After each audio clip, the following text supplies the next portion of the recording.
de política da Karina Manarim, que está hoje em Florianópolis, veio acompanhar a posse do governador Jorginho Mello, então aproveitou para fazer o comentário com a gente aqui ao vivo no estúdio. Manarim, bom dia, bem-vinda. Vamos começar falando da posse do Lula, sua avaliação.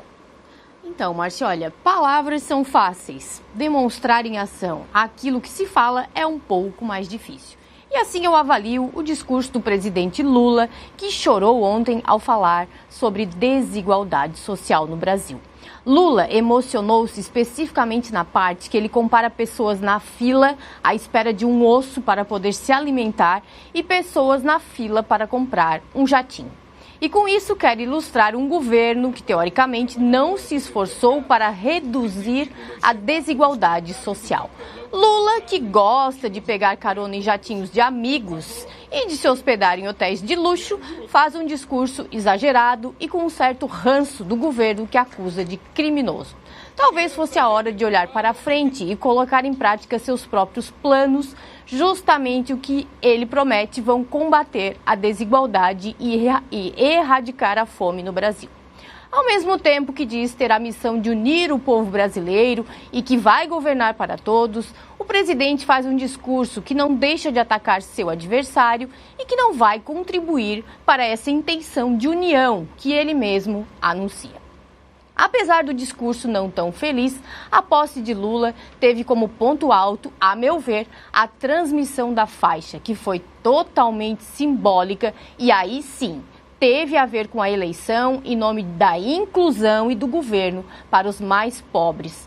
Com a ausência do antecessor para passar a faixa, a equipe organizadora do evento de posse selecionou pessoas, representantes do povo que elegeu Lula, para passar a faixa. Uma criança, um indígena, um artesão, um metalúrgico e uma mulher negra que foi quem colocou a faixa no novo presidente.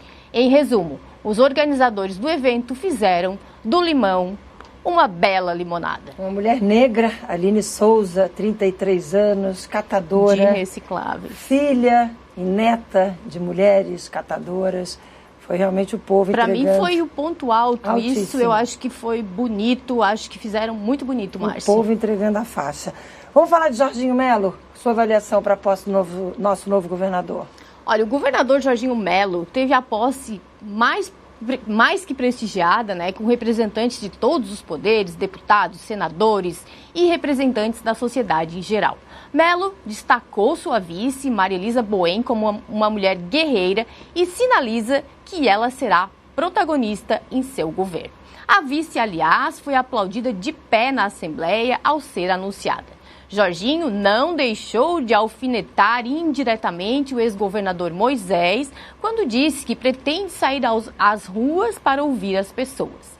Mas, ao contrário do discurso de Lula, o de Jorginho foi mais leve, sem citar governo anterior ou adversário.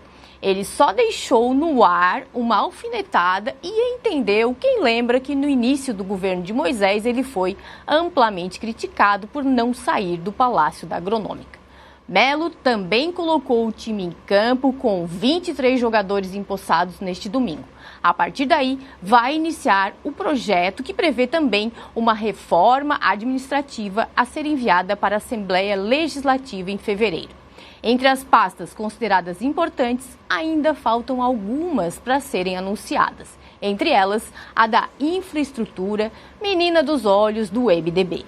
E ali já surgem especulações dos bastidores de que espaços possam estar sendo guardados também para possíveis conversas visando a presidência da Assembleia. Agora, a conversa dele, olho a olho com os secretários, no discurso, no teatro, no palco do Teatro Pedro Iva, que foi bem importante, né, Manarim? Marcante. Ele começou falando com a secretária Carmen Zanotto, que, aliás, é uma deputada federal extremamente atuante na questão da briga pelo piso da enfermagem, ela que é enfermeira, né? Sim. E ele deu uma missão para ela, quero você amanhã cedo, ou seja, hoje, segunda-feira, trabalhando principalmente para resolver a questão das cirurgias represadas, né? Importante, Márcia, porque isso demonstra que o governador tem compromisso com aquilo que ele prometeu na campanha. E ele falou muito dessa questão das filas na campanha e ele já puxou, né, a secretária. Inclusive, eu conversei ontem com a secretária, perguntei a ela sobre isso novamente, porque realmente é um problema muito sério e que atinge muitas pessoas no nosso estado. E ela realmente está empenhada e falou, inclusive,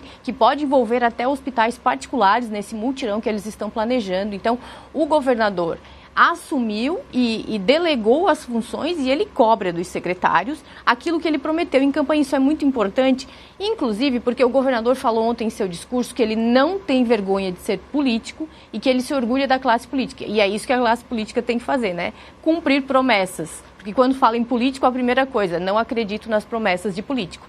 Talvez Jorginho Melo possa mudar isso. Foi muito aplaudido quando falou da Casan, Laudelino Bastos, que ele ontem anunciou. Aliás, ele aqui com a gente ao vivo, sexta-feira, ele falou do nome de Laudelino, que era um nome que estava sendo especulado, e ele aqui na entrevista ao vivo para a gente no SC no Ar, acabou falando sobre o nome, ontem confirmadíssimo. E quando ele disse, precisamos resolver o problema de saneamento, foi aplaudido, assim como foi aplaudido quando cobrou do novo secretário da Educação a questão da melhoria das escolas, falou dos ar-condicionados, comentou que tem escola com ar-condicionado encaixotado ainda há mais de 2 anos, porque não tem estrutura para ser instalado por falta de fiação adequada para ar-condicionados. Então, assim, também foi aplaudido quando falou sobre esse assunto, cobrou a questão das praias, ainda falando sobre a Casan, como é que a gente pode ter placas impróprias para o banho em plena temporada de verão. Ele cobrou da Casan de novo a questão do saneamento. Foi uma cerimônia muito bonita, ele começou o discurso lendo e depois ele abandonou o papel e aí falou solto, livre, leve, solto, olho no olho de cada secretário. E achei muito bonito, Manarim, quando ele começou o discurso, ele disse assim, trabalho e união, a partir de agora. E aí olhou para os secretários e disse assim, todos nós temos no sobrenome Santa Catarina. Quer dizer, chamando realmente um grupo, né? Porque ninguém faz nada sozinho. Ele vai trabalhar, mas os secretários precisam estar todos em sintonia com ele. Com certeza, a equipe é muito importante, nós sabemos disso, na vida isso é importante, né, Márcia? E ele está realmente puxando para ele essa equipe e o governador fala muito também em governabilidade. Então a gente acredita também que ele vai buscar isso em outros poderes, na Assembleia, né, que é onde ele precisa disso. Com certeza. Agora eu vou dividir com o telespectador um momento que foi muito lindo, emocionante. A Laura, netinha do governador, 10 anos, gente, corajosa menina, subiu no palco com a cartinha na mão. A cartinha, gente, era o texto que o governador tinha falado no dia que lançou a candidatura dele ao governo de Santa Catarina. E a Laura foi corajosa, subiu o palco, abriu a cartinha ali no púlpito e leu. Vamos ver como é que foi? Por favor, produção, rodou. Uma onda de desemprego e endividamentos de milhares de famílias.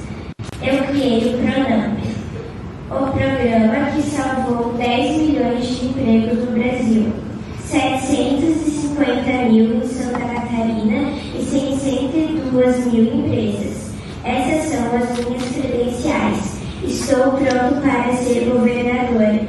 Se tem uma coisa que eu conheço, é gente. E Santa Catarina pode e merece muito mais. Vou trabalhar muito para fazer o melhor governo da nossa história. Para isso, conto com o apoio de todos vocês, com a confiança do nosso povo.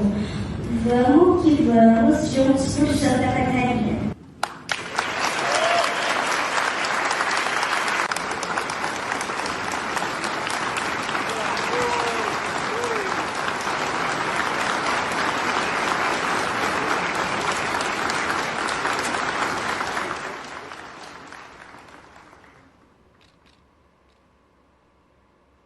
Muito linda, a Laura para governadora. Não, e emocionante também, né, Márcia, é esse apoio, né, da família que o Jorginho demonstra ter e a gente percebe no gesto, né, o amor que ele tem pelos netos, pela família. Falou isso várias vezes, assim como a vice-governadora, a Marilisa Bem, também teve uma participação no início da cerimônia, falou também de improviso, muito emocionada, contou toda a trajetória dela, guerreira essa mulher. E ela disse que não esperava chegar a um cargo tão alto. Não esperava chegar a um cargo tão alto. Tem uma briga grande aí pela mulher, no combate à violência contra a mulher. Foi ela que fez a primeira delegacia para atender a mulher em Joinville. E ela disse que fez 7 delegacias lá na região 7 delegacias dela. Contra tudo e contra todos. Ela disse isso todos, falou no ontem. discurso. E ela também foi homenageada pelos filhos, a filha e o filho subiram ao palco, entregando um buquê de flores para ela. Foi muito emocionante também. Ela abraçou os filhos e dizia, são meus filhos. Foi linda a cerimônia e a gente fica aqui na torcida para que eles consigam colocar na prática tudo aquilo que prometeram durante a campanha. Vamos continuar falando de política. Eu vou chamar a Kelly Borges, vou pedir para você, por gentileza, para continuar aqui com a gente, porque a Kelly tem informações sobre uma mudança que vai acontecer no primeiro escalão, no colegiado do Topázio Neto hoje. Kelly Borges, o que você tem de informações para dividir com a gente, por favor? Então, Márcia, esse é um movimento para adaptar o governo atual e atender à lei da reforma administrativa e que deve ser sancionada hoje pelo prefeito da capital, Topázio Neto. Em um primeiro momento, ele então vai substituir aí os nomes dos cargos de confiança. Isso representa 30% do total. Então, isso vai acontecer também de forma gradativa e segundo o prefeito, e que ele disse isso ao Fábio Gadotti, colunista do Grupo ND, de que vai acontecer mediante a necessidade do Executivo. Então, primeiramente, aqueles nomes que serão de primordial atenção, para que dê continuidade a esses trabalhos do Executivo. Em um segundo momento, Márcia, ele passa a fazer as articulações políticas. Isso passa pela Câmara de Vereadores para que ele encontre os nomes, então, do colegiado e também dos que vão ocupar os cargos comissionados da Prefeitura. Tem alguns nomes que já estão sendo cotados, mas a gente reforça,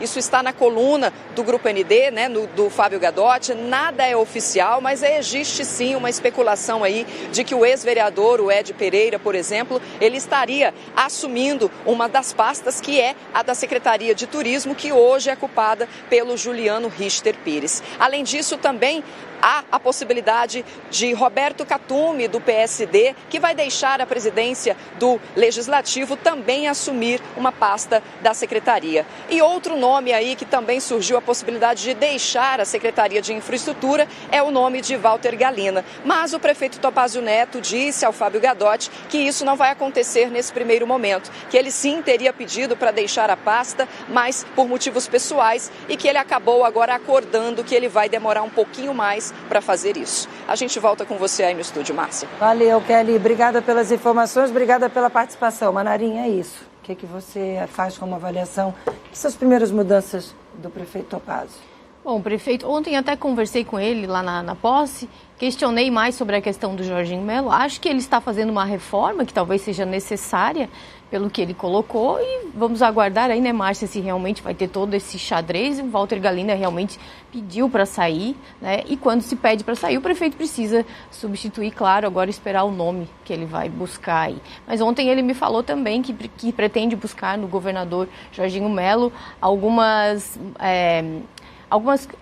obras de infraestrutura na própria capital que possam facilitar mais o trânsito, porque nós sabemos que aqui é complicado, principalmente nessa época de verão. Então ele disse também que vai buscar isso junto ao governador. Coisa boa, muitos assuntos para a gente continuar acompanhando. Você volta hoje para Criciúma? Volto agora. E quarta-feira, então, você faz ao vivo lá de Criciúma com a gente. Muito bem, Karina Manarim, obrigada. Feliz ano novo para você. Feliz ano novo a todos, Boa semana. Colocamos o pé em 2023 e o pé direito, Márcia? Com certeza. Vamos lá, e quarta-feira eu tô te esperando então. Então tá, até lá. Até quarta. Vamos lá, gente, estou voltando.